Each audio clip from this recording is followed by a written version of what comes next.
Our next speaker is the play-by-play announcer of the Baltimore Ravens, a television sportscaster, and the owner of a corporate communications coaching firm. He's also the co-founder of Trigger, an employee evaluation platform. He's also the New York Times best-selling author of Forgotten Sundays, a coming-of-age book about growing up on the sidelines of the NFL and how men teach boys to become men with their decisions and actions as their primary teaching tool. He is talking about the impact of Alzheimer's on the family of Alzheimer's victims, an experience he unfortunately has gone through and shares with millions of Americans. His talk is titled Forgotten Sundays, How Legacy Heals What Alzheimer's Steals. Please welcome to the stage, Gerry Sandusky.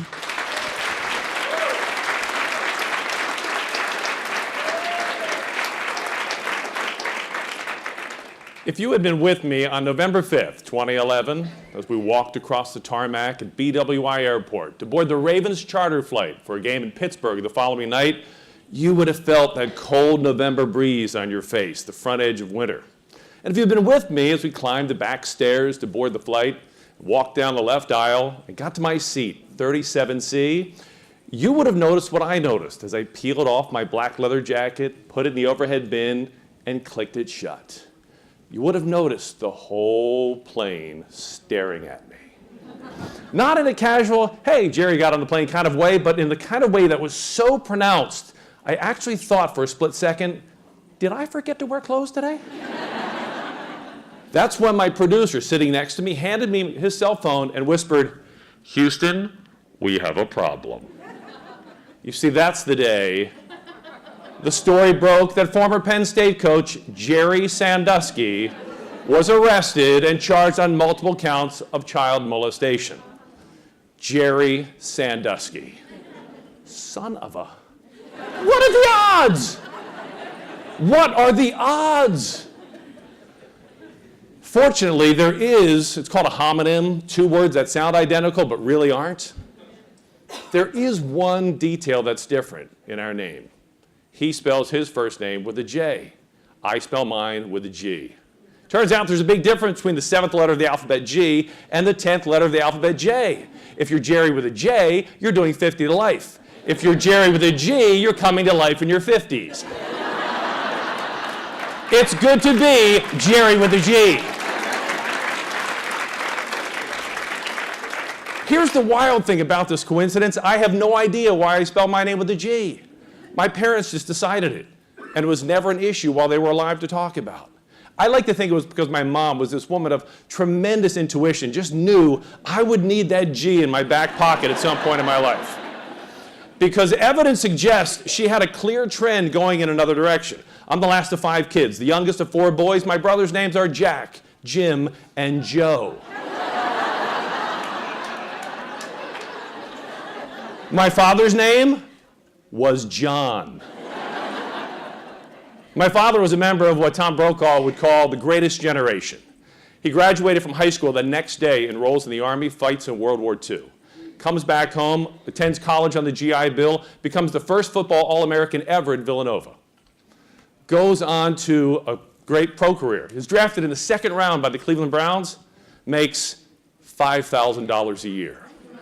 Man, I'm a generation too early.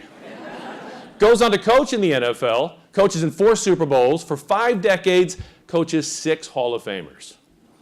And at the end of his life, he forgot it all. Alzheimer's took every one of his memories. Show of hands.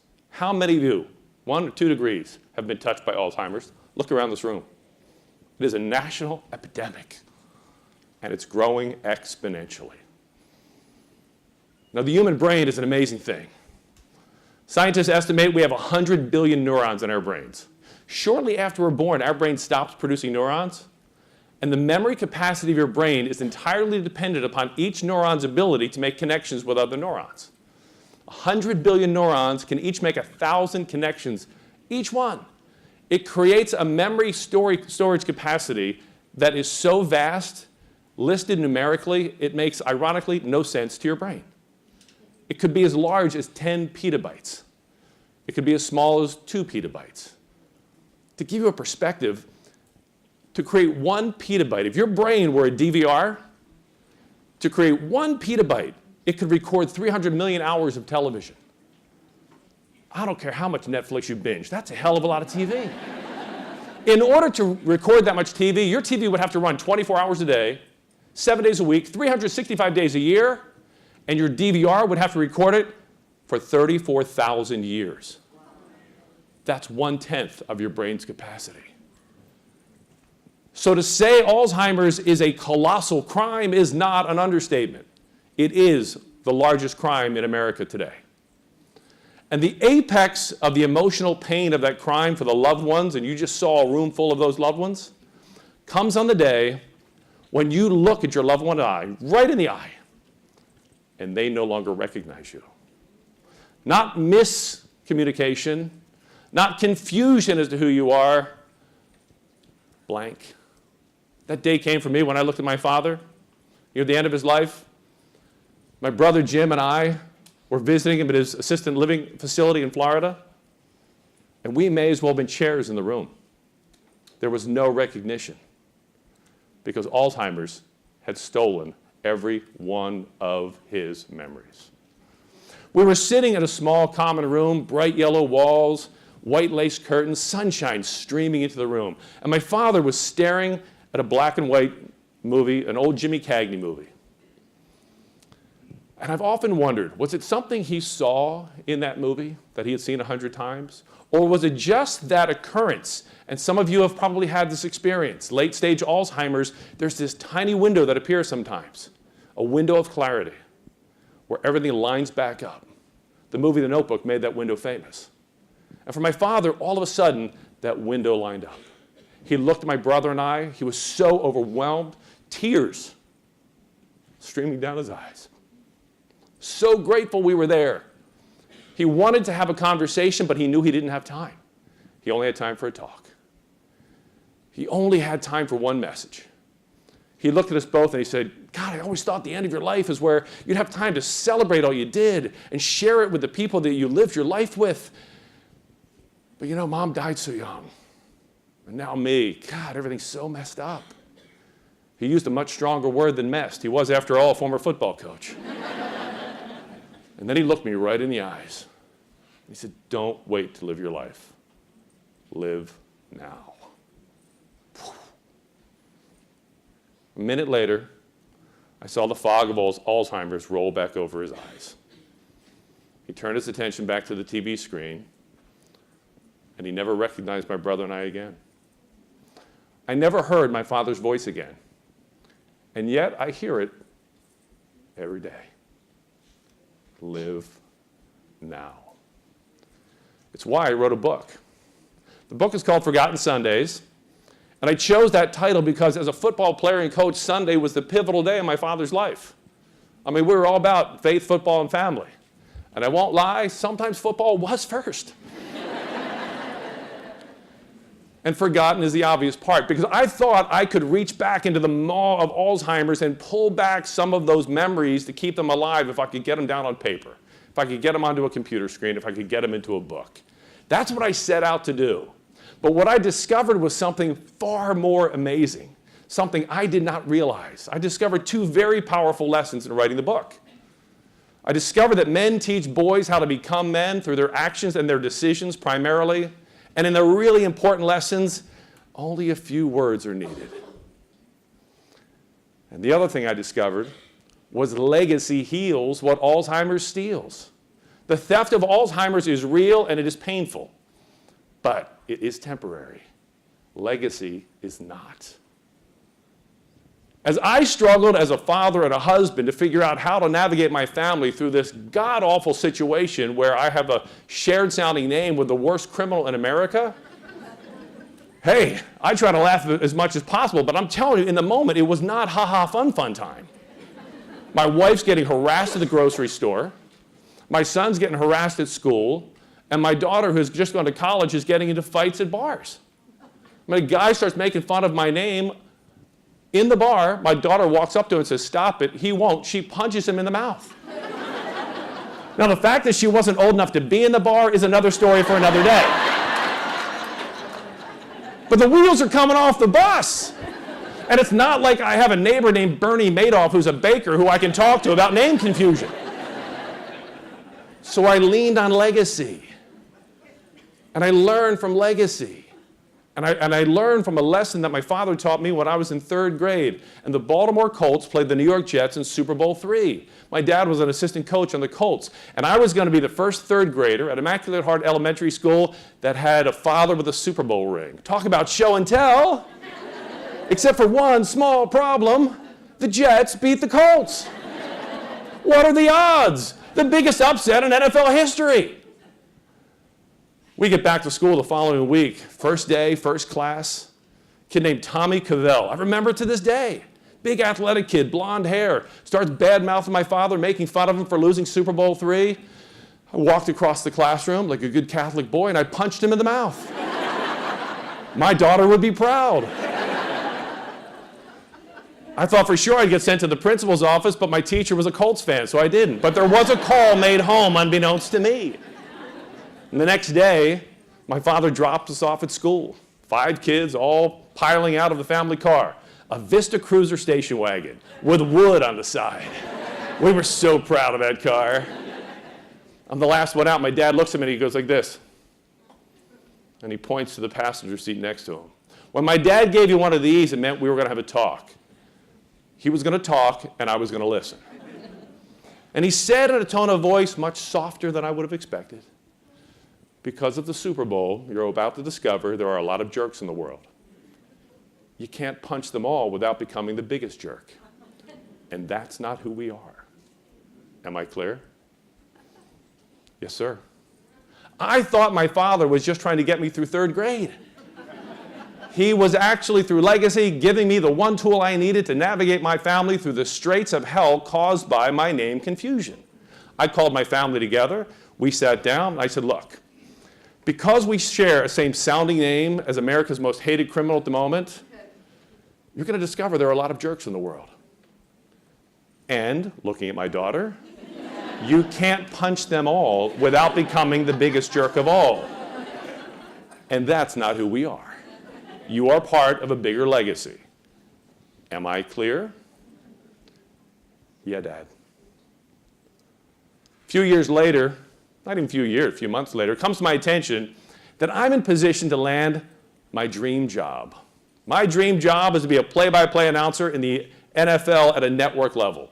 I've had that dream since I was a little kid and my dad was a coach. I grew up listening to the greats like Kurt Gallaty and Marv Albert, Dick Enberg. I wanted to be one of those guys. And I am finally at the cusp of my dream job. When I'm told in order to have that job, I'll have to change my name. What are the odds? How do you navigate that one? Who do you turn to on that? My neighbor named Charles Manson, the carpenter? No. I had no idea. So again, I leaned on legacy. And legacy taught me exactly what to do. And it taught me in the blink of an eye. Come back with me to 1972. My father is the interim head coach of the Baltimore Colts. It's the last home game of the season. The Colts are playing the Buffalo Bills. Just like today, back then, having a father as a head coach was a big deal. The difference is he made $35,000. When he became the interim head coach, the general manager told him he could not play the great Johnny Unitas anymore. They were going to trade Unitas at the end of the year, and they wanted him to go away with as little fanfare as possible. But Colt fans wanted to say goodbye. So during that game, they hired a banner plane that pulled a banner over top of the stadium. The banner read, "Unitas we stand." 60,000 people stood and applauded. My dad sees this. Fourth quarter of the game, he puts Unitas in. And Unitas, on his final pass as a Baltimore Colt, throws a touchdown. The place goes nuts. The Colts win. Great ride home from the stadium in the Vista Cruiser that night. We get to the kitchen later having dinner. My dad sees, I was a nervous kid. My dad sees me looking a little tense. He goes, "Hey, buddy, what's wrong?" "Kind of worried about your job, Dad. I'm all twisted up." "Calm down, pal. What's wrong?" "Well, didn't your general manager tell you you couldn't play Unitas? You might get fired." He said, I might. He said, but sometimes in life, you have to ignore what you're told, and you have to do what you know is right. Unless it's your mother that's telling you what to do. We clear? Yes, sir. That's the power of the big lessons only requiring a couple of words. That's the power of what he gave me. A couple of decades later, many years later, he's winding down his coaching career as a Miami Dolphins assistant coach, and I'm starting my broadcasting career. And I get to interview my dad. Talk about a pinnacle of your life. One of the great moments of my career. I will treasure that to the day I die. I'd always known my father was this great coach. I'd grown up around it. I knew the vastness of his football knowledge. But now, in the bright lights of television, I got to see the poise this man had. His ability to stand up to a moment, to command a room. He had all the intangibles great leaders have. And I was so mad he hadn't been given the chance to be a head coach long term. We get done the interview, and I asked him, I said, if you could go back to 72, would you change your decision? Would you keep Unitas on the sideline? Maybe you keep the head coaching job. Maybe you go on to be one of the winningest head coaches in the NFL. He smiled, shook his head, and said no. He said, you see, success isn't just about the wins and the awards. Success is what you do with what you have while you have it. And success is not just what you're willing to do to achieve your goals. Success is what you're not willing to do as well. Well, the decision was easy at that point. Pursue my dream job, change my name. All I had to do was change my dream. Thanks, Dad. That's the power of legacy. That is the power of legacy. Each of you will leave a legacy. All of us in this room, one day, will leave a legacy. And I believe there are 4 great legacies. Most of our legacies will be bits and pieces of each of the 4, but one of the 4 will dominate your legacy. And the 4 legacies are the outhouse, the greenhouse, the courthouse, and the lighthouse. The outhouse is the toxic person that is full of shit. Oh, you know this one. And their life is a waste. You want to stay out of their way. The greenhouse is the cultivator, the coach, the parent, the mentor, the neighbor, the person who identifies ability in other people long before they even know they have it. And they cultivate that, they grow that, they help people develop along their way. The courthouse is the person who amasses position and power, even fame. But the question is, do they create inspiration or intimidation? That's for you to discover along the way. And the lighthouse, what I believe is the greatest of the legacies, the lighthouse is the person who has the poise and the power. The power to stand tall in the face of the biggest storm. The power not to buckle to the storm, and the poise not to fight it, but to merely shine his or her light as bright as possible to help others find their way. These are the 4 legacies. You will leave one of them. The choice is yours, and the universe is waiting for your answer. So are your loved ones, so is the next generation, because they will lean on that legacy for guidance the way I have leaned on mine. Even if Alzheimer's were to steal your memories, even if Alzheimer's were to steal my memories, in the end, legacy heals what Alzheimer's steals. That's the power.